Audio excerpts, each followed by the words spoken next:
Hey guys, what is up? AwesomeTheSauce here, and I wanted to make another one of these theory videos because the last one on Mallory, it seemed to do pretty well. A lot of people wanted me to do more.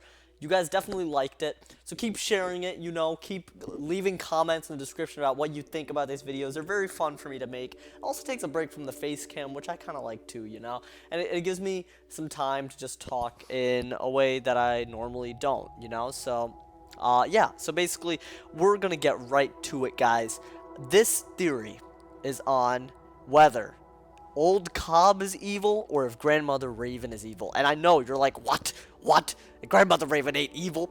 Well, the reason I am very, very skeptical about Old Cobb being the only evil person here is recently because of a combination of things. So the first thing that I definitely want to look at right away is the prophecy, right? This is the prophecy that basically Morganth was supposed to follow, right?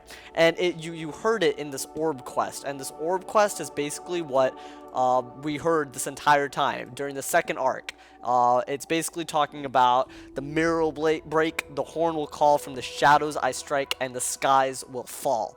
So that's a prophecy right there. That's part of the prophecy. Now, we have seen the mirror breaking through Mirror Lake, and we've seen the horns calling at Avalon, and we've seen the sky falling in Polaris, and we've seen the from the shadows I strike, meaning probably shadow spells in Chrysalis. So we've seen those four things, but I'm about to play you the second part of the prophecy, which we actually found out during the orb quest through Zoltana. So 1 second, guys. I'm about to show that to you right now. The candle flickers across the night. A child sailing the shadow sea. The spiral bends and twists and whirls, bringing the chosen back to me. The mirror will break. The horn will call. From the shadows I strike, and the skies will fall. The shadow web hums and stretches beyond the stars, touching all the spiral with spiders' welcoming arms. Now, the line that I really do want to focus on is the part where he talks about touching the spiral with spiders' welcoming arms. Now, obviously, that sounds really sinister because of his voice and everything, but if you think about it, that doesn't seem so bad, And the reason why I think it doesn't seem so bad is because Old Cobb has actually never done anything wrong. So far, we've never seen him do anything wrong. We don't know what his intentions are. We've never seen him do anything that has physically affected anyone in a negative way. If you guys have noticed that, he helped us kill Morganth. He basically killed us. He helped us defeat Morganth. That's the first thing that he did when we first met him. He was an NPC that we met. He was even a companion that gave us some benefits. So he was a very, very helpful NPC. But the only reason we started to feel like he was sinister is because he released all of his shadowy creations at the end of Chrysalis. There was a scene where he opened up all 8 eyes, he was a spider, and then he basically said, marry and make war. That's what he told his shadow creations to do. And these shadow creations are presumably the rat, the bat, and the scorpion. So those are his creations that we learn about. Now, we've already met the rat, and we met the scorpion in Mirage. We don't know who the bat is, although it could be someone like Shane Monshane or some other bat creature. It should be like a vampire, it makes sense. So, but that's besides the point, The fact that he's making war and making merry, it just means that he's restoring balance to the world in a way that it never was. Now, what do I mean by balance? Well, let's actually listen to the first part of the orb quest, and this is very important because it actually shows how Old Cobb, who's a really grandfather spider, and Grandmother Raven interacted with each other to begin with. Sky and land once danced as one round the tree of magic's shade. 1,000 years, 1,000 more, memories of love and fury fade. Raven and spider played across sky and battled throughout the land. Spider fell into the deepest hole, locked away by Raven's hand. spider roared and thrashed against the heavens, and finally fell into a sleep. His dreams made twisting, shadow things, sowing chaos to one day reap. There are two parts to this part, this part of the quest that really struck me. First off, it's talking about a chosen one sailing the seas. That immediately made me think of the seas that we sailed in Chrysalis. We sailed over this shimmering sea, like basically that little ship. I forget what the name of the ship is because I'm amazing, but I'm amazing at this game. But basically we did sail, and it's basically calling us the chosen one. Instead of Morgant being the chosen one, we're the chosen one. So we are prophesized to help Old Cobb, and we did. We freed him.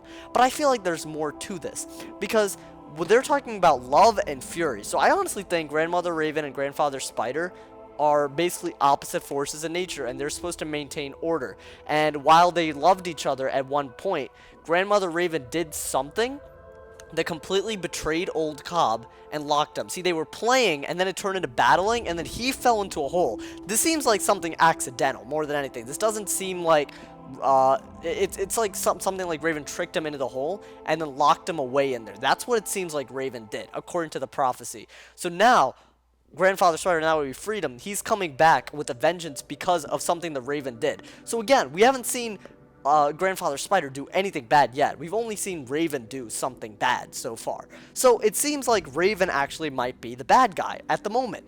So the reason why I think Old Cobb is actually important is because he's actually supposed to counter whatever Raven does. They're fighting each other. It maintains an order in the universe, and it looks like the spiral is going towards this point, right? This is why I think Bartleby feels that bad. I think he feels bad because Raven is basically doing all these things to put Old Cobb back into his place. She's doing all these things to put Old Cobb back into that little dungeon or whatever. And all he wants is some freedom, alright? My man's wants some freedom.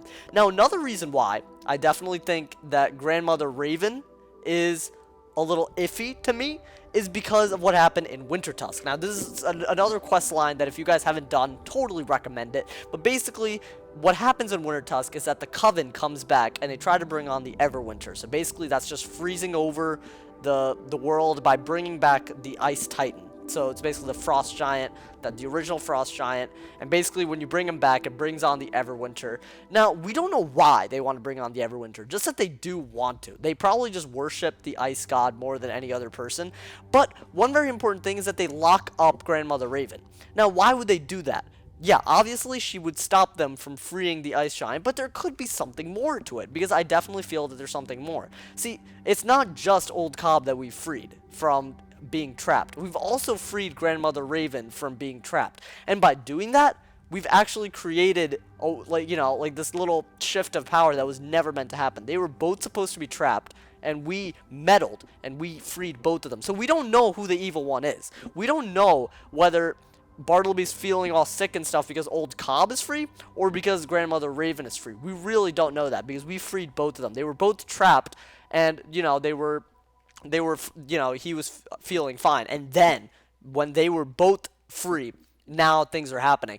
My point is, we don't know if Old Cobb has ever done anything bad, but we do have proof that Raven has done something that's very violent. She's literally locked up someone. Now, the biggest thing that really worries me about the entire thing is that Bartleby's definitely the only one we can trust in this entire scenario. We don't know if Raven is trustworthy, and we don't know if Old Cobb is trustworthy. We don't know if either of them are trustworthy. We only know that Bartleby is a peaceful one, and they danced under his shade and stuff. He was the only peaceful guy up in this. All right, so the reason why I'm scared that Raven might be the enemy is because she gives Bartleby his eyes, his eye of history and eye of the future, or whatever it is. It doesn't really matter about the future. But the reason why that's kind of weird to me is because basically she could have given him an eye that could have seen anything. She could have manipulated the eye so that Bartleby could have this image of a past where there's literally he knows of nothing. He knows of nothing that Grandmother Raven did that was negative.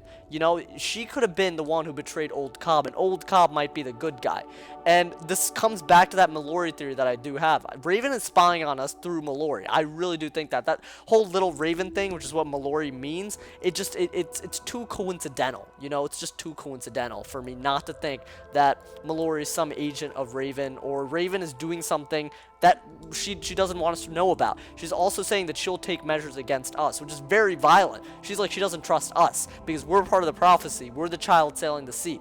So I think that Raven wants it back to where she had all the power, and she wants to make sure that anyone who is prophesized to help Old Cobb do anything, or have, you know, anyone be welcome in Old Cobb's, you know, welcoming arms in the Shadow Web or anything, she wants us dead. So I think the problem in this entire story arc is that we are being played for fools. We don't know the history of Grandmother Raven. We don't know anything about her. We only freed her, and we started helping her, and we started consulting her to save Grizzleheim, but we don't know anything about her. So I think it's too early to say whether Old Cobb is going to be the main enemy of the arc, or if it's going to be Grandmother Raven, who just wants power. She doesn't want an opposing force. The only person powerful enough to stop her at any given point from doing anything she wants is Old Cobb. And I feel like she doesn't want that, which is why she locked him away to begin with.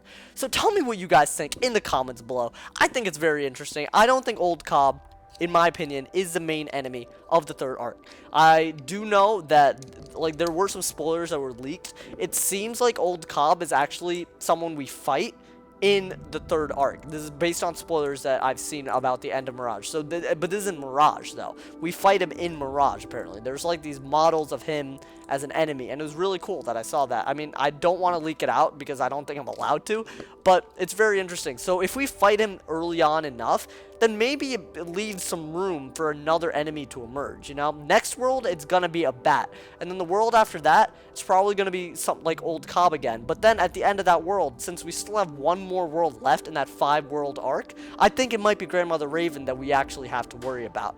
There are a lot of theories out here.